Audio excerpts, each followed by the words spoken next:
Today we're going to talk about checklists, and there's some different types of checklists. For instance, there's a cleaning checklist, a maintenance checklist, front desk checklist, and the items on the checklist or the tasks on the checklist are what's going to determine what gets done for that particular day. Okay, there's a front desk checklist. Now, what would be possibly on some of these checklists? Maybe if the drink sales are not where you want them to be, maybe you put on the front desk checklist, sell 4 drinks in an hour. On the cleaning checklist, it could be a walkthrough where front desk is going to go through and clean the bathrooms and check off that they cleaned certain things. A maintenance checklist may be that you're going to check pool chemicals or spa chemicals or equipment that may need to be repaired. I'm going to emphasize today the sales counselor's checklist and the general manager's checklist.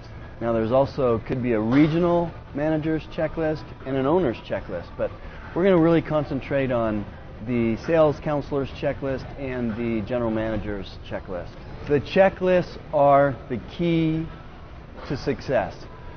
They're the key to individual success and club success, business success. They are crucial. To accomplish the repetition of the checklist day in and day out takes discipline. But we need to create repetition, and we need to have the discipline to do that not just day in and day out, but hour by hour.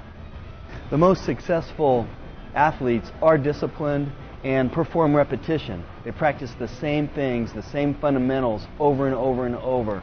And as we do that, we will build success.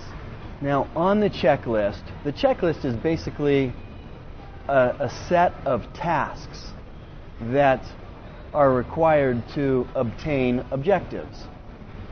If we obtain the objectives, they're going to help us reach the goal.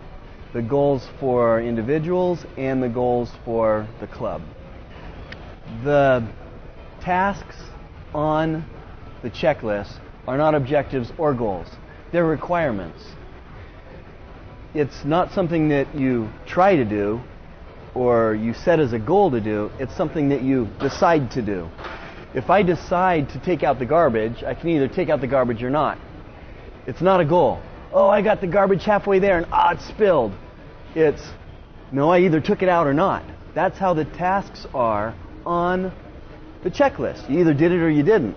And so they are doable, and we're all supposed to do them. So therefore, in your club, when you are putting tasks on checklists, you want to make sure that they're doable. You don't have a task that is, okay, I want you to jump 25 feet. That's not a task that's doable. All the tasks have to be doable in the time frame that they're required to be done and in the day that they're required to be done. The checklists help upper management, owners, operators determine where weaknesses and strengths are among their personnel. If a salesperson is weak in setting appointments, or having appointments show up, or closing sales, the checklist in this system will show the operator where those weaknesses are and where training needs to occur. Now you go back to setting appointments. Anyone can set appointments with what we've shown on some of the appointment training video. Making appointments is a choice. Anyone can make 6 appointments. If they can't, well, they probably shouldn't be working in this industry. Anyone can make 6 appointments. That's a requirement. You can go outside and make appointments, but it is a task that's required on the checklist every day to make so many appointments in a certain part of the day. Now, as mentioned, the tasks are broken down into certain times of the day. If you don't have time to complete the tasks on the checklist, then your priorities are wrong, plain and simple, because everyone has the time to complete the tasks on the checklist. And if you're not getting them done, your priorities are wrong. or you're choosing not to do them. There just isn't any excuses because of the way the tasks are designed.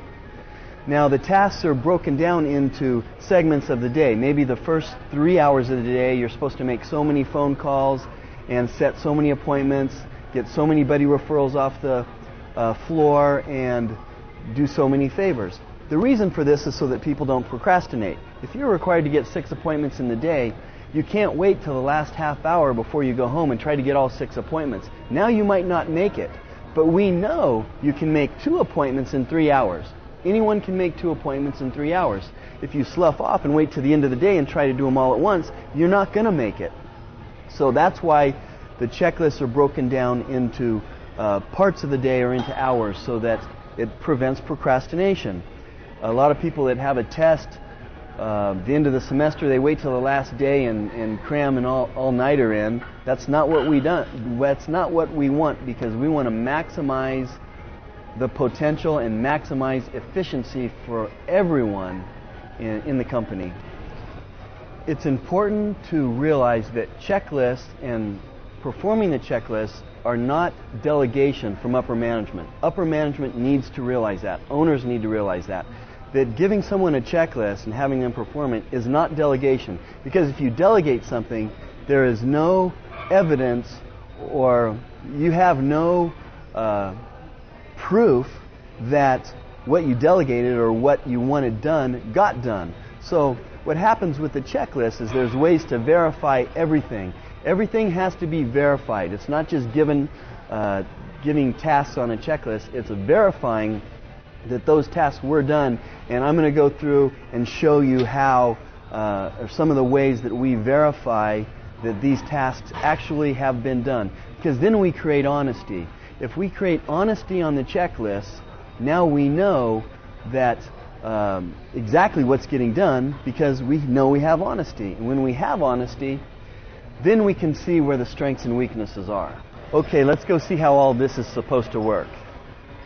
A task that is on a general manager's checklist is to check sales counselor's checklist. So I'm going to do that right now. Let's see, you've made 3 appointments. So far you're on track with that. You have done 0 buddy referrals. Are you having a problem with the buddy referrals? Yeah, I made an attempt, and it just seems like I'm talking to the same old people, the same, part of the day. I probably just need to maybe, right when I get here, talk to some of the people rather than just go through the same. All right, so for you, you feel like it's a time issue. You need to, you feel comfortable about getting the buddy referrals. Sure. You don't need help with that, because we can go out and get some right now if you want to. I think I can do it. I'll prove to you. Okay. I can probably get Okay, 6 good. in the next Because hour. tomorrow, if you don't have them, I'm going to go out and get them with you, because you know you need to. These are not goals or objectives. These are requirements. So you have to take these things seriously. Now, you're doing great on your favors, so you've got plenty of those. The only spot here is the referrals. The buddy referrals. Now, did you get your appointments over the phones that you've made from lead boxes or leads, or did you get them outside? This morning I got them from inside. I had 2 no-shows from previous in the week that committed to coming in, and I got one was a lead box. Okay, great. All right, so 3 more of those to go. Try to stay ahead. It's okay if you get more than what's required on here, because that's the minimum. All right, good job. Right, thanks.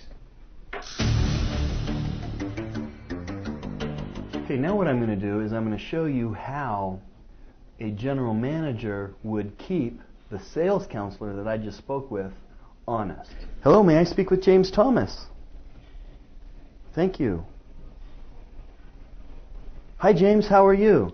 This is Steve down at Nevada Fitness. I just wanted to call and congratulate you because you entered a drawing and you're one of our winners. I understand that you have an appointment with Chris tomorrow at 11. So I just wanted to say congratulations. I'll also be here in the club and we're looking forward to meeting you. So we'll see you tomorrow at about 11. Let me show you what is not supposed to happen and will not happen more than once. Hello, is John available? 884-3472. Nobody there by that? Okay, I apologize. If I get the wrong number, if I get someone that doesn't speak a language that anyone around here speaks, then this sales counselor is just going through the motions on the checklist and putting down bogus phone numbers and bogus appointments. That will get them nowhere. It will get the company nowhere and the individual nowhere. That is one way of keeping a sales counselor honest. Now, as an owner or as a regional manager, I can also do that. I can look at the checklist and say, the regional manager can call whoever the appointment is made with and do the same thing that the general manager has done. That's keeping the general manager honest all the way down. So the tasks go down and they go up and they're verified. It's important to remember that the checklists are not punishment.